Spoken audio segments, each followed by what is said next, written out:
the McKinsey Global Institute, one of the most prestigious research institutes on the global situation, in no way left-wing, in no way critical of capitalism. They love capitalism. They never found the capitalist they didn't enjoy, et cetera, et cetera. McKinsey Global Institute just released a report, and I wanted to share it with you. And instead of summarizing, let me just read to you the following. This is the summary. The real incomes of about 2/3 of households in the 25 advanced economies were flat or fell between 2005 and 2014.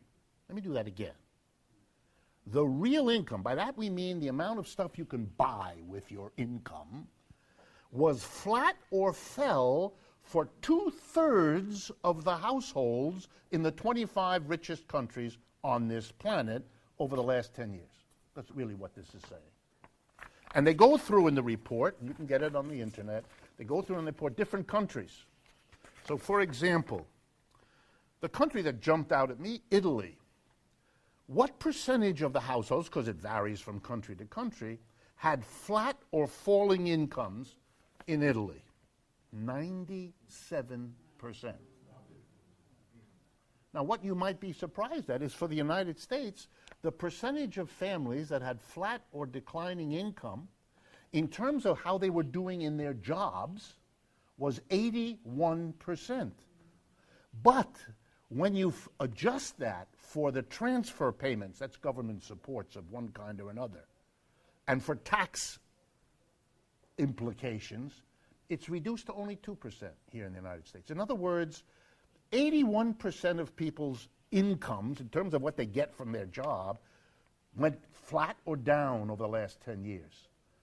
But they didn't experience it that way because they got some compensation in government supports of various kinds. It's interesting in a country where the majority of people think the government is a burden to recognize that for the vast majority of people, the government is the only thing they had in the last 10 years to keep them from a major collapse of their standard of living. The power of ideology when the reality is the government is saving your rear end to achieve that you don't like the government because it's an economic burden on you. It's stunning to achieve that. That is roughly the equivalent of achieving you that when I point that way, I'm pointing down. You know, it's good if you can pull that off. What is the conclusion of the McKinsey report? I thought you might like it to hear this.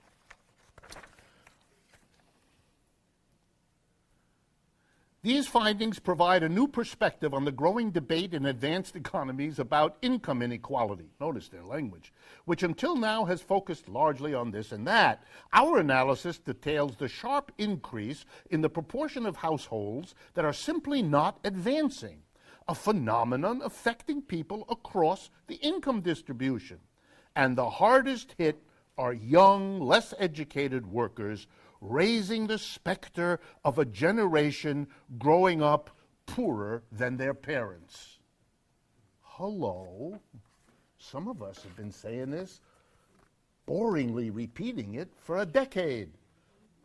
This powerful, well-funded research institute just figured it out.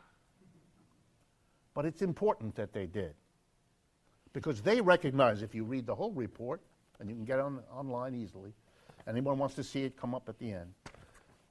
What they recognize is there is the support, and they say this explicitly, for Brexit, for Trump, for everybody who's different, because the mass of people are beginning to react to the fact there is no economic recovery for the mass of people.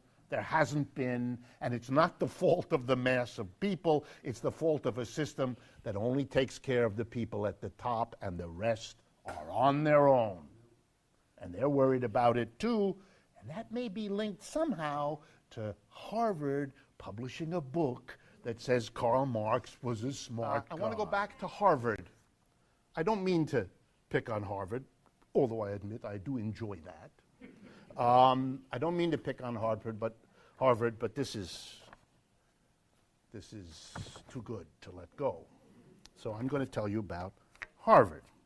I should say that I went there, so this is a personal pleasure as well as an analytic one.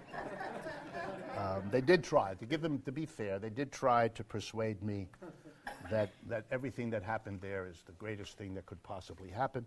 They did try. They tried very hard for a long time. It didn't work, but it wasn't for lack of trying. Okay. Harvard University is located basically in two places, Cambridge, Massachusetts, and Boston, Massachusetts. Mostly in Cambridge, but the medical school and so on, are in Boston. If you are a university in a city, your property, the land, the buildings, the machinery inside of it, is exempt from taxation. A poor family living in a broken down part of Boston has to pay a property tax on the land of its house, on the building it's living in, often on its automobile and so on, as you are familiar with here in New York too. People of Boston have to pay. The average person has to pay. Harvard doesn't have to pay. Right off the bat, this ought to raise a question. Why? Harvard is the richest university on this planet. It currently has in its portfolio, last time I looked, $36 billion of stocks and bonds. Are you aware of what this means? Think about it. Think about it. They are much richer than any other university. They're much richer than Yale, which bothers them at Yale, something awful. They are richer than Princeton. They are richer than the University of Texas. Those are the really rich places in the United States. So they sit at the top. Okay. Over the years, the good people of Boston, many of whom are watching this evening, have taken it into their minds to think that there's something remotely unfair about all of this, that the average family in Boston, having trouble paying the bills for its housing, has to pay a tax to Boston on the value of its house, its car, its building, its land. And the logic, by the way, is what you pay in property tax pays for the services the city provides. Public education, the most expensive thing that city governments do anywhere in the United States. Police, which is a local responsibility. Fire department, local responsibility. Keeping the streets clean, all of that. That's what everybody pays locally because you have to have those services, or at least we think so, and so everybody pays a tax. Harvard has many buildings, so it gets lots of services. It has many employees who get lots of services. You know, they need the fire department occasionally and the police department occasionally, and their children go to school, you know, that kind of thing. But they get all the services, Harvard does, all schools like that do. They get all the services from the cities in which they're located, but they don't pay for them. The rest of the people in Boston pay for the service of the fire department given to Harvard, the service of the police department given to Harvard, the service of the public education of the people who work and study at Harvard. You get the picture? Everybody pays for the services delivered to Harvard. Let's do that again one more time. The richest thing in Boston, which is Harvard, is subsidized by having services delivered free to them that the rest of the people who don't have any money pay for. This is called Robin Hood in reverse. You steal from the middle and the bottom to subsidize the rich. Harvard loves this. How do I know that? Answer.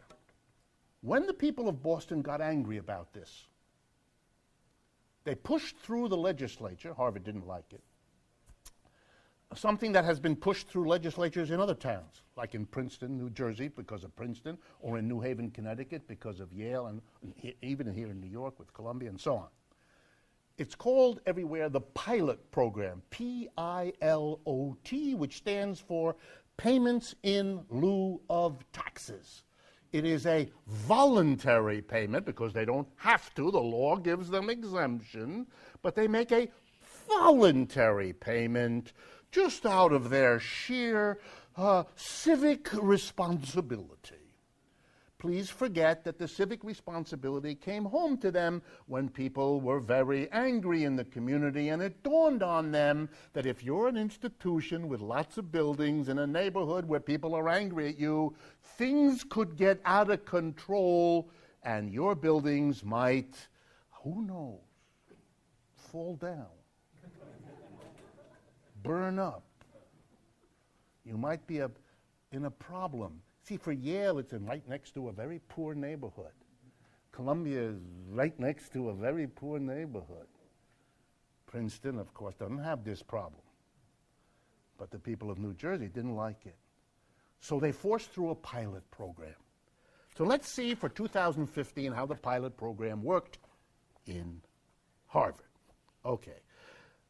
The exempt value of the property Harvard has in Boston, this is just Boston, not Cambridge, $1.5 billion. That's what Harvard says is the value of the land and the buildings they have. You'll notice that it's more than, say, your house. Okay? $1.5 billion. If it were taxable at the same rate that everybody else in Boston, all the Boston Irish who've lived there for 1 million years, and all the Italians, and all the other ethnic groups that make up the population of Boston, what they all pay for their houses and so on, if Harvard had to pay the same, they would owe every year $47 million. They'd have to give Boston 47. Keep that number in your mind, 47. What does the pilot program, their voluntary offering, what do they pay to Boston, or at least on paper, what are they supposed to pay? $10 million. Somewhere in their nobility, in their voluntary commitment, the number 47 shrank to the number 10. But we're not done. So all they really owe is 10. Not the 47 if they paid the same rate that everybody else does. They get a special one for their voluntary payment. Only 10. 1/5. 4/5. Forget about it. Imagine if you went to the local tax office and asked them to forget about 4/5 of your tax obligation. They would do things to you I can't even think about. Okay, so now they owe 10. They got rid of 5 of those by saying that the wonderful things they do for the community are worth 5 out of the 10. You know, they have really beautiful buildings.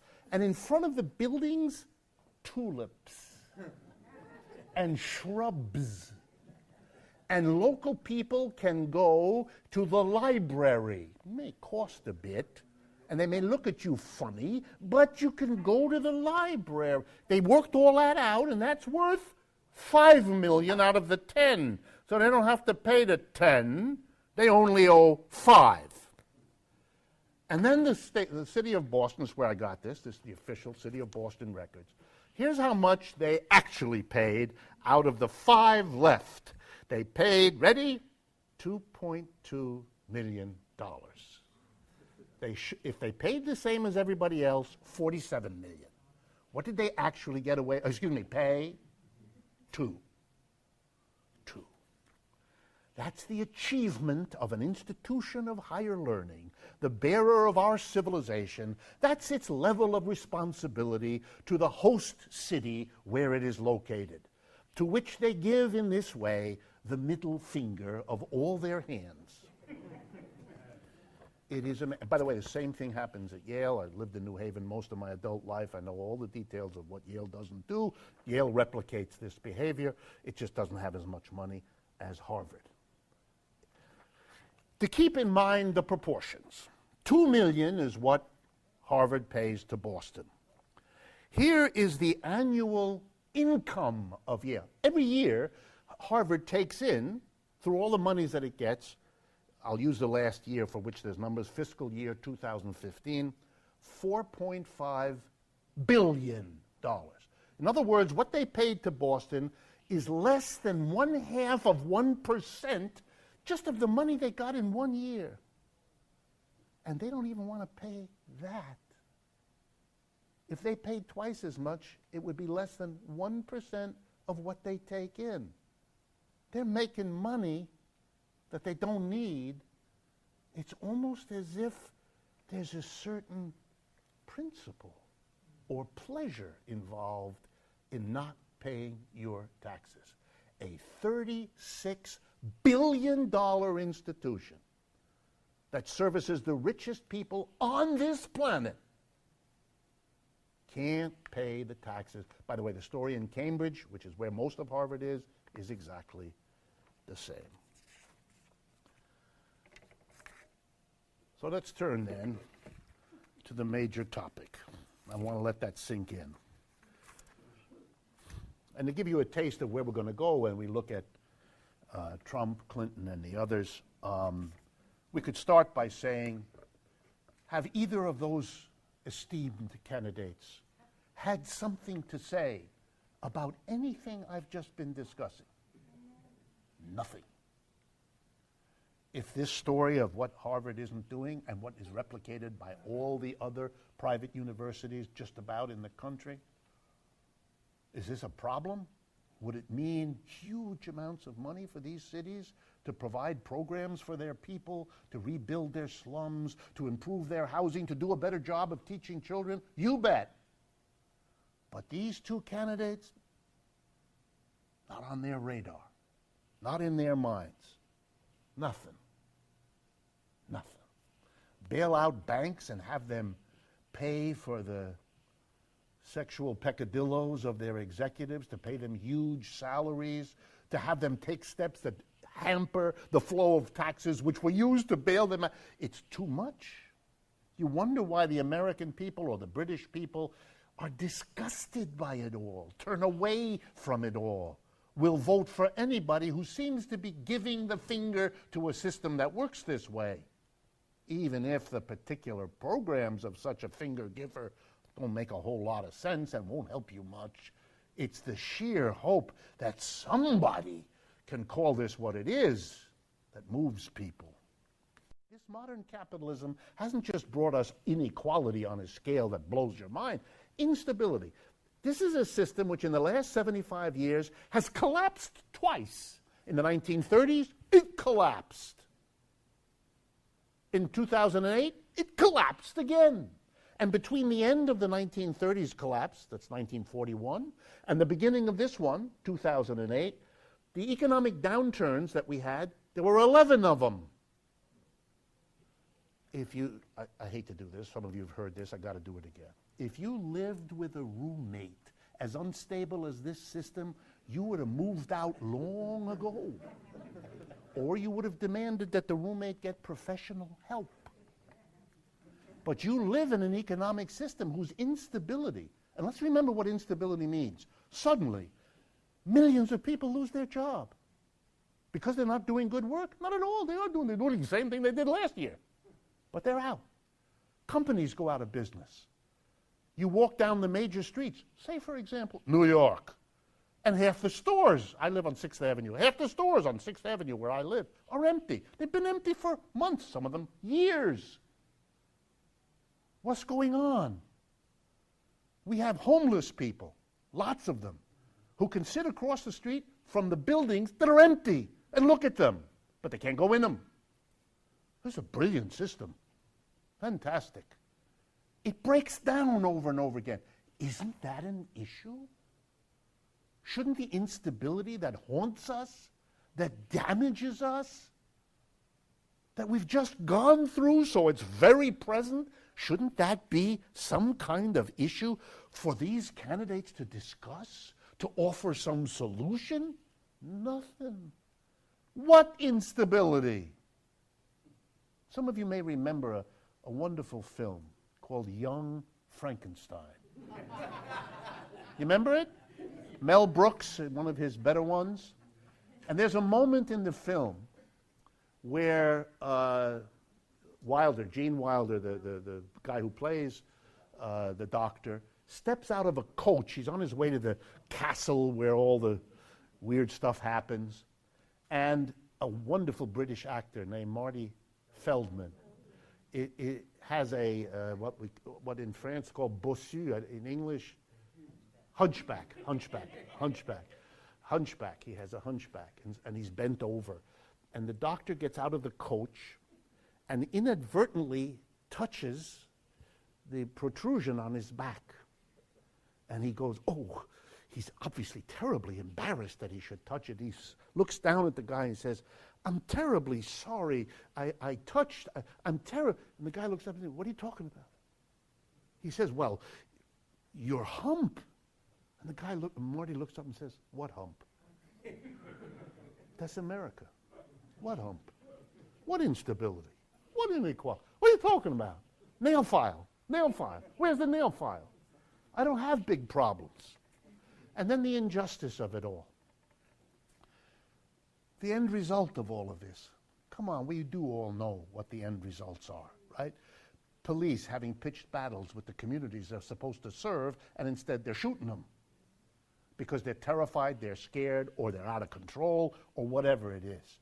These are signs of a society falling apart. The first generation we are now living through, the first generation of students in America who are told, go out there and get a bachelor's degree in college because without it, you're dead. You'll never get a job. When the truth is that that degree is less useful for getting a job than it's ever been. And in order to get it, you have to go into debt for tens of thousands of dollars. So we're going to get you full of debt that'll freak you out all your life in order to get a degree. It doesn't help you very much.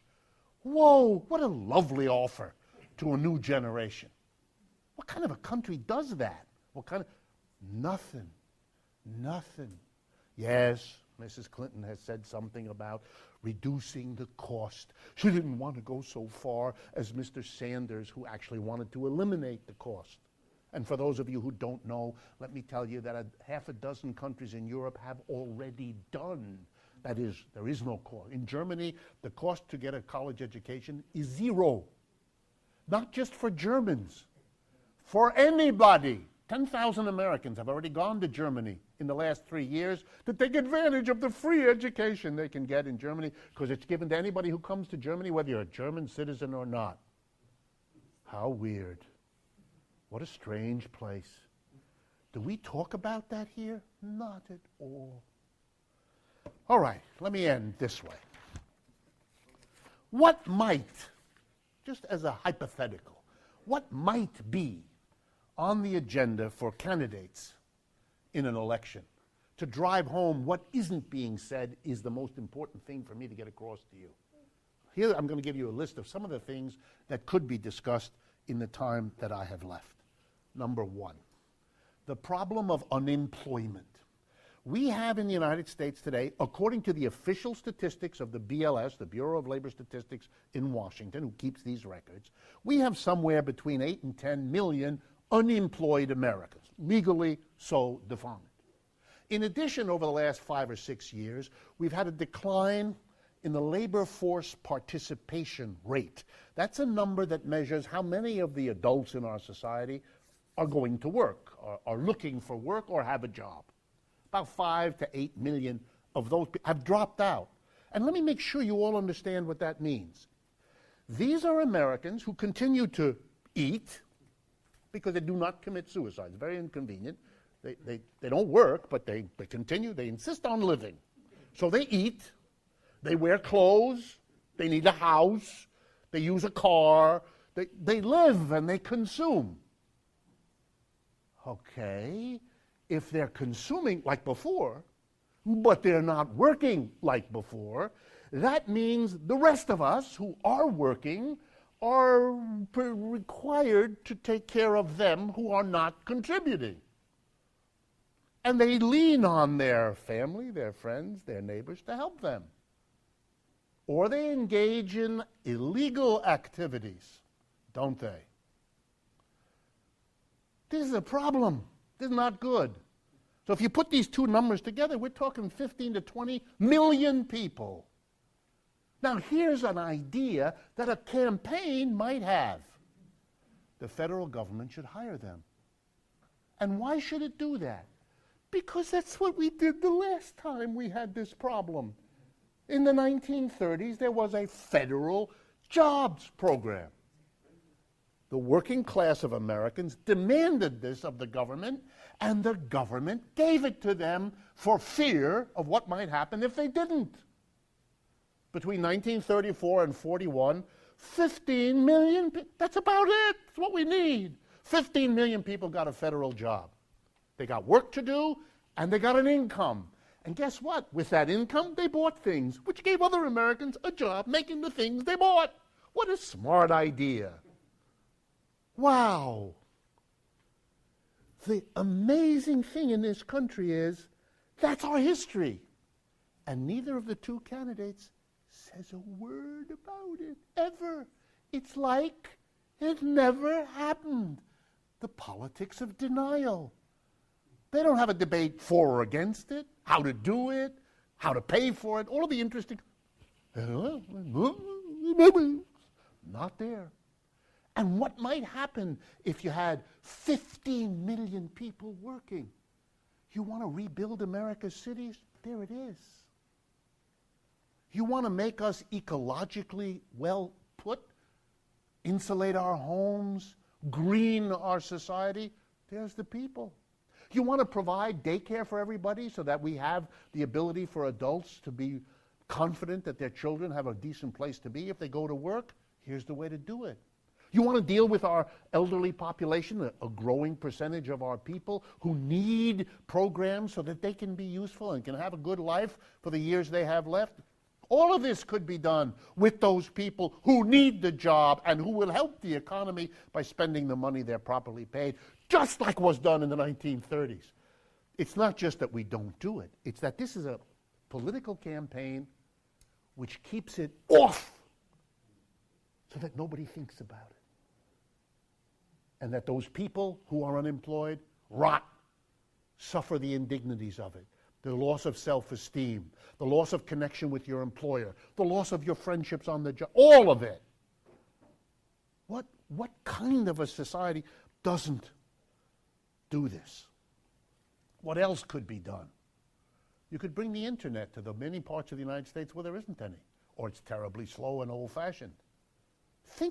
Just think in your own mind of the things you've noticed in your life that could make this society a better place. All of that could be done. Nothing. Here's another one. We ought to have a jobs exchange. Other countries have that. Here's what it is. A federal program in every place, in every city. If you lose your job, you go there, and it's the job of this agency to find you other work. That's what they're there for. You don't pay them. It's the job of the society, like it is to maintain a public park and to maintain the beach on the waterfront. It's to take care that if there are people losing their jobs and there are other places that need people, this is arranged. Come on. By the way, every corporation that wants to hold on to its personnel does that inside itself. People lose jobs. If you don't need as many people in this division, you get them a job in the other division. Why? Because you want to build on their experience. They know the company. They know the... Sure, if it makes sense inside the company, why the hell don't we do that on a national basis? And again, other countries already do. We have plenty of models. It's ready to go. Nothing. Here's another proposal. Italy. I've told you this in the past. I'm going to tell you again. 1985, Italy passes the Marcora law. Here's the law. If you get unemployed in Italy, you can either take a check every week, the way we have in this country, unemployment insurance, or you have an option B. If you get at least 9 other Italian unemployed people to make the same decision you do, the government will give you your entire unemployment checks in a lump sum right now.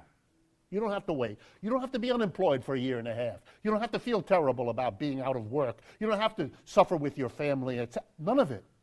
Here's the requirement. You got to get those 9 other people to do it with you, and you have to use the lump sum, get ready, to set up a cooperative enterprise that you can all work together to make successful. Italy has more cooperatives than any other country in Europe. You know why? You just heard why. This is a no-brainer. It's been on the books since 1985. That's 30 years of experience. Is it being discussed in the United States? Not a word. It's as if it didn't exist. The politics of denial. Here's another one. Back in the 1950s and 60s, we had a different tax system. We taxed corporations and we taxed individuals. Corporations were taxed a lot, and individuals were taxed a lot. The highest tax rate in the 1950s and 60s was between 70 and 90%. Today, the highest rate is 30-something percent, 38, 39. Here's a thought. Why don't we go back to the 50s and 60s? It would raise a ton of money from those most able to pay. Those who've been given a tax holiday for the last 40 years because the tax rates have come down. We're not asking it for all the years they got away with it. Just let's go back now. And here's a good reason. In the 1950s and 60s, we had lower unemployment than we've had in the last 20 years and faster economic growth. So apparently, unemployment and growth is not a problem. All the last 25 years of being told the taxes have to come down on business because then they'll create jobs, those job creators. That turns out to be, and I'll use the typical economics analytical term, that turns out to be bullshit. See? That's what that is. But it's useful because it cuts taxes on business. The fact that they don't take the money then to do what they said the tax cut would lead them to do, we're not supposed to notice. This system is breaking down. I haven't said that before to you. I really haven't been ready to. I'm not an alarmist, but I'm here to tell you as an economist, it's beyond bad. It's beyond unequal. It's beyond unfair. I'm beginning to wonder whether capitalism may not historically end up in the books, being in one way the system that changed the world most dramatically in the shortest amount of time, 300 years that it's been dominant. That it's been a very powerful empire, transformative, but it may also have another quality, that the shortest one there ever was. The Roman Empire, the Greek Empire, the British Empire lasted much longer. I'm beginning to wonder. The level of breakdown is bad. The level of denial of the breakdown makes it worse. Take a page from the little I've learned about psychology from other people in my family. To suffer a trauma when you're a child or an adult is bad. To suffer a trauma about which you can't become conscious, that you can't talk about, that you can't confront, makes the trauma much, much worse. We are a society going through a trauma of a dysfunctional economic system, and we are led both by our political leaders and our media and our academics into a vast program of denial. The great tragedy of this political election is that it is a systematic focus on what doesn't matter and a systematic refusal to engage what does. And it does an unspeakable disservice to all of us by endlessly confronting us with one piece of minor junk. True or false is not my issue here. But one piece of sleaze, and it is lucky, I think, for the American people that we have two major candidates who can generate sleaze almost on a daily basis. And I'm grateful because it may shake people into an awareness of what the Germans have a wonderful phrase that I like to repeat. In German it goes, Fett schwimmt oben. And it means the grease rises to the top.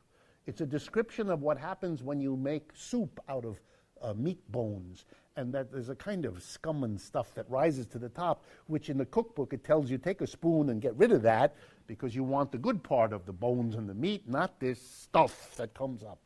Fett schwimmt oben is a German phrase to describe politics, when the candidates are something you would like to have a spoon and throw away because they are so awful. The economics of our society are urgent, critical, tragic.